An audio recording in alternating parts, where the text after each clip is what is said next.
దేశవ్యాప్తంగా భారీ పేలుళ్ల కుట్రను తెలంగాణ ఏపీ పోలీసులు భగ్నం చేసిన విషయం విదితమే. విజయనగరంలో ఒకరిని, హైదరాబాద్ లో మరొకరిని అరెస్ట్ చేశారు పోలీసులు. ఈ కేసులో ఎన్ఐఏ కూడా రంగంలోకి దిగింది. ఇప్పటికే రిమాండ్ రిపోర్ట్ లో విస్తుపోయే విషయాలు వెలుగు చూడగా ఉగ్రవాద భావజాలం కలిగిన సిరాజ్ నుంచి అనేక ఆసక్తికర విషయాలు సేకరించారు పోలీసులు. సిరాజ్ 4 టార్గెట్లు పెట్టుకున్నట్లుగా పోలీసులు వెల్లడించినట్లుగా సమాచారం.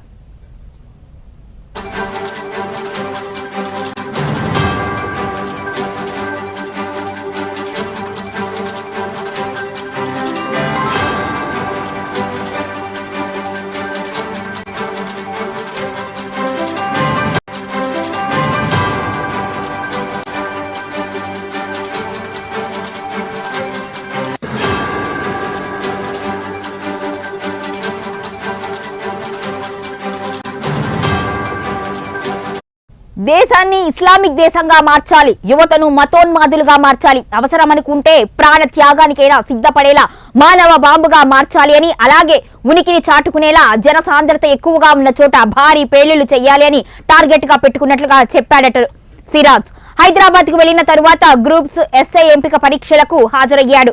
ఎస్ఐ కోసం 2 సార్లు హాజరు కాగా ఎంపిక కాలేదు. తరువాత కాలంలో ఓ కాల్ సెంటర్ లో పనిచేశాడు. అప్పుడే సమీర్ తో పాటు వరంగల్ కు చెందిన పలువురు మత పెద్దలతో పరిచయాలు ఏర్పడ్డాయి. తరచూ జిహాద్ గురించి చర్చించుకునేవారు. మనం ఎలా అణిచివేయబడుతున్నామో అన్న వాటిపై కూడా నెట్ లో వీడియోలు ఎక్కువగా చూస్తూ ఉండేవాడు అని తెలుస్తోంది.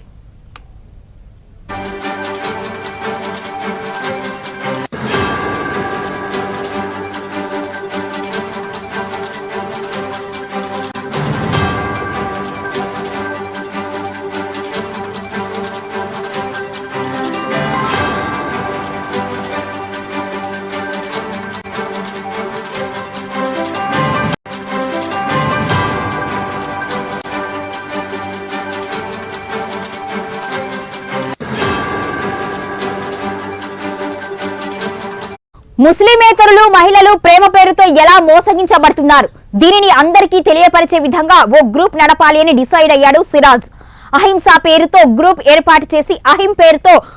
ఏర్పాటు చేసి ముఖ్యులను చేర్చుకుంటూ వచ్చాడు.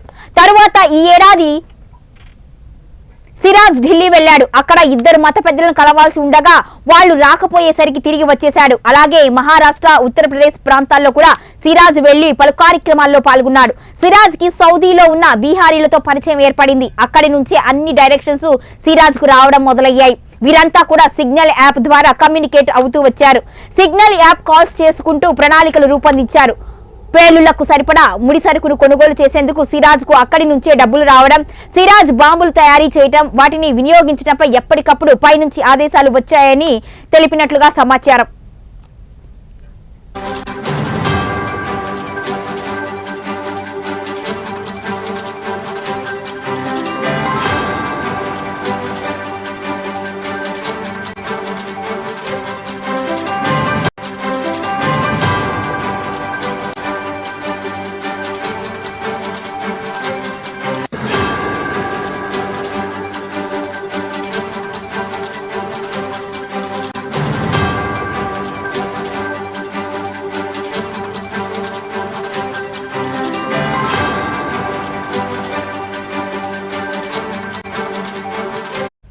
వీటన్నింటికీ కూడా విజయనగరం సేఫ్ అని భావించాడట సిరాజ్.